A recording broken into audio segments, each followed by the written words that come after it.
الاتحاد الإماراتي لكرة القدم يعلن إقامة مباراة الأهلي وسيراميكا كليوباترا في نصف نهائي السوبر المصري على استاد هزاع بن زايد بمنطقة العين في اليوم السادس من الشهر القادم، وإقامة مباراة الزمالك وبيراميدز بنفس الدور وفي نفس اليوم على استاد النهيان. ويؤكد إقامة المباراة النهائية في اليوم التاسع من شهر نوفمبر على استاد هزاع بن زايد. إياس سورب المدير الفني الجديد للنادي الأهلي يصل القاهرة وينتقل لفندق إقامته على الفور رفقة أسامة هلال رئيس لجنة السكاوتنج بالأهلي للحصول على راحة قبل الاجتماع بالكابتن محمود الخطيب غدا، وحضور المؤتمر الصحفي لتقديمه للإعلام في الساعة 3 عصرا. الأهلي يتفق مع عماد النحاس على الاستمرار مع المدير الفني الجديد حتى ينضم له جهازه المعاون بالكامل خلال 48 ساعة القادمة، ويطالبه باستغلال هذه الفترة القصيرة لتعريف المدير الفني على بعض الأمور الخاصة بالفريق حتى يساعده في الاقتراب أكثر من كل الأمور ووضع يده على كل كبيرة وصغيرة. تقارير صحفية تؤكد أن المدرب الدنماركي إياس سورب تابع الأهلي على مدار آخر أسبوعين بشكل جيد جدا، وشاهد أكثر من مباراة للفريق في تلك الفترة ووضع يده بشكل كبير على بعض السلبيات والمشاكل الدفاعية والفنية الذي يعاني منها الأحمر مؤخرا. والمدرب الدنماركي يخطط للعمل فورا بعد توليه المسؤولية على حل هذه المشكلات للتطوير من أداء الفريق.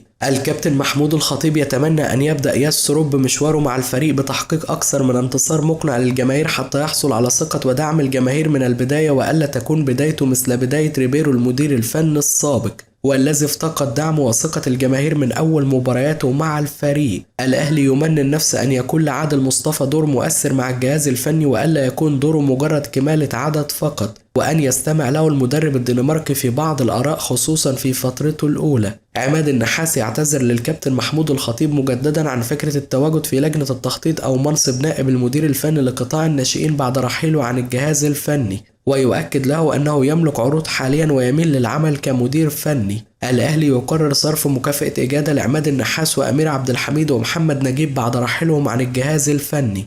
إعلام نادي الزمالك ينقلب على وزير الشباب والرياضة أشرف صبحي بسبب رفض الموافقة على حصول النادي على قرض جديد من أحد البنوك بقيمة 200 مليون جنيه لحل أزمة المستحقات. ويتهم بمحاربة فريق الكرة بالزمالك لهدم النادي رغم موافقته على حصول النادي على أكثر من قرض سابقا. بعض المقربين من محمد عبد المنعم يحاولون إقناعه بالعودة للأهلي على سبيل الإعارة بداية من شهر يناير المقبل لصعوبة حصوله على فرصة في نيس بعد العودة من الإصابة، خصوصا بعدما ثبت بعض زملائه أقدامهم في مركز قلب الدفاع وأصبحت فرص مشاركته ضعيفة جدا، وهو ما قد يهدد مشاركته مع المنتخب الوطني في كأس العالم في يونيو القادم.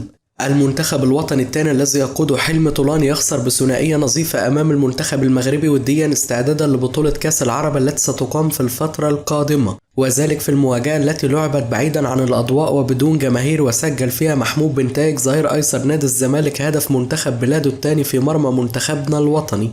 المنتخب الوطني ينفي كل ما يصار عن افتعال محمد صبحي حارس مرمى نادي الزمالك أزمة بسبب عدم مشاركته ومشاركة شوبير بدلا من الشناوي في مواجهة جيبوتي. المنتخب الوطني يقرر منح محمد صلاح راحة من مباراة غينيا بيساو نظرا لما ينتظر من مباريات مضغوطة بالدوري الإنجليزي، ويؤكد حضوره لاحتفالية التأهل للمونديال. المنتخب الجزائري الشقيق يضمن تأهله لكأس العالم ليصبح خامس المنتخبات العربية بعد الفوز على الصومال بثلاثية نظيفة. الشركة المتحدة للرياضة تعلن إقامة حفل غنائي ضخم احتفالا بالتأهل لكأس العالم قبل مواجهة المنتخب أمام غينيا بيساو بحضور أحمد سعد وحمادة هلال. الصحافة الإنجليزية: أحد الأندية السعودية الكبرى قريب جدا من ضم برونو فرنانديز مقابل 100 مليون جنيه استرليني.